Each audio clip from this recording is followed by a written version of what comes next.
Are you going on a cruise to Bimini? If so, stay tuned because in this video, we're going to show you what there is to do there and how to do it.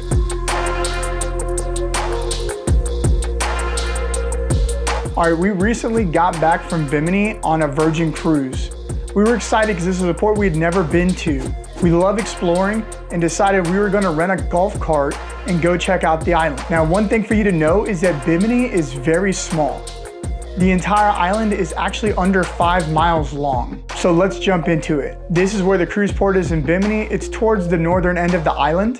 When we got out of the port, there's a roundabout there.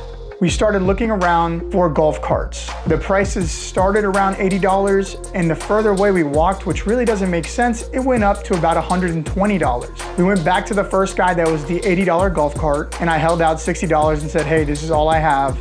Are you willing to take it? And he took it. So just know there is negotiation available. We had a $60 golf cart and we had the rental for the entire day. The first place we headed to was Radio Beach. From the cruise port, it's about 2.19 miles there. The reason we headed to Radio Beach, and something important for you to know as a traveler, is Radio Beach is the only beach on the island with public amenities. What that means is it's the only beach with restrooms and showers. We did drive through several different towns on our way to Radio Beach. They all looked very similar to this. When we got to Radio Beach, you can see it is beautiful. And honestly, the water all the way around Bimini is beautiful. The beaches are stunning white sand. The water are these incredible blues and teals and aquas that I'm sure my camera did not do justice on. However, as you can see walking down this little boardwalk to the beach, it's not exactly the nicest amenities you're ever gonna run into. You can see there's tents where the canopies are missing. They have all sorts of chairs and stuff there. We walked towards the chairs and went to go sit down in one when we were approached by somebody who mentioned that actually every chair and umbrella was a rental and the chairs were $40 a piece, and then you had to rent the umbrella as well. Or the clamshell one that had 2 chairs underneath it was actually even more expensive than that. So we chose to skip on that as we knew that we were gonna head towards the beach club later on. Now you can go to Radio Beach for free, it's just the chairs and umbrellas are gonna cost you if you don't bring them yourself. Now as far as amenities go, if you look down this alleyway here, you'll see on the left-hand side is where you're gonna have some of your bars and your restaurants. On the right-hand side, this blue building is actually the restrooms. And as you look past that building, you'll see down the hill is actually where the main street is at, where we came from on the golf cart. So here's a look inside of the public restroom, just so you know exactly what you're looking at. There are 2 shower stalls. The urinal was out of service, but they did have 2 toilet stalls there, 2 sinks, and that's really it.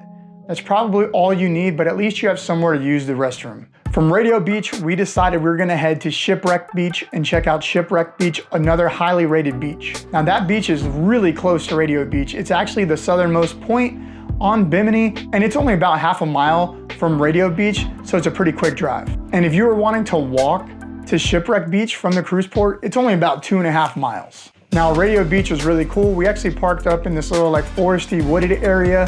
We walked around, got to see this amazing view from a little higher up.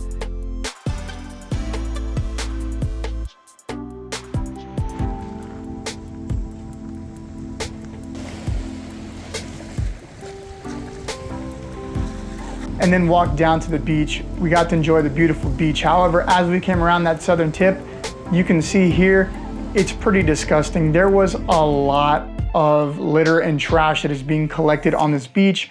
Fishing nets, bags, bottles. I mean, it's sad because the beach could be just so beautifully pristine, but it has just been trashed. Now being at the southern end, there was really nothing in between there to do other than maybe like a local shop or restaurant. So we decided to head to the beach club and actually see what the Virgin Beach Club is all about. So the beach club is actually all the way on the other side of the island, almost as far north as you can go. From Shipwreck Beach, it's actually 3.16 miles to get to the beach club. Now the beach club is actually a resort club there that's part of a hotel chain. However, when Virgin Voyages is in port there, they have exclusive use of that beach club.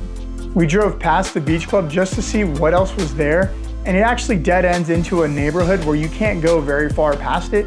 But as you can see here, the neighborhood also isn't very big and it dead ends kind of at like a natural reserve area on the north side of the island.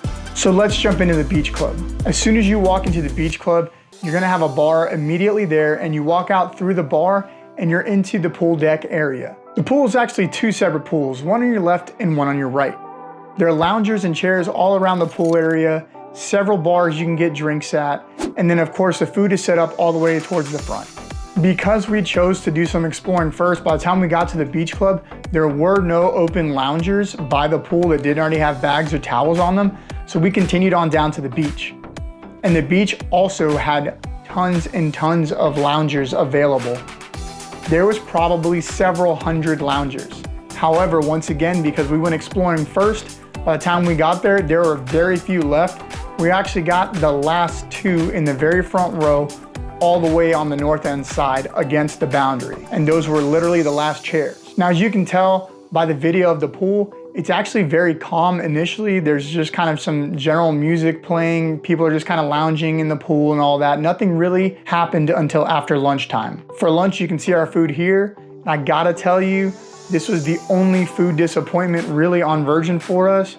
They don't really heat or cool any of their food on the island. They prepare it on the ship and bring it here. And then it just is what it is. Depending on when you get it, it's either gonna be hot or not. The food was very mediocre.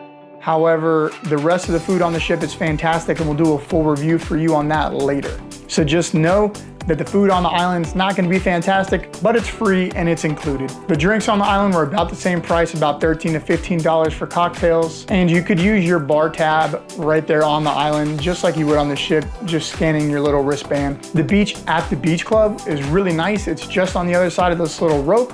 You're able to walk over there, and all that rope does is kind of keep people walking the open beach from getting into the beach club area, or at least it's supposed to. Doesn't really stop anybody. It's just kind of a courtesy line, really. The beach itself was pretty, very clean, very pristine. The water was beautiful, the temperature was perfect, and we really enjoyed relaxing at the beach club.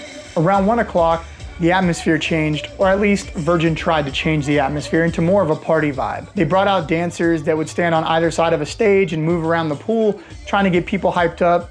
They threw beach balls and floaties in the pool, and they had a DJ mixing music out there and playing it for everybody live. This went on for about 2 hours, and about 3 o'clock that ended, and then everyone kind of just made their way back.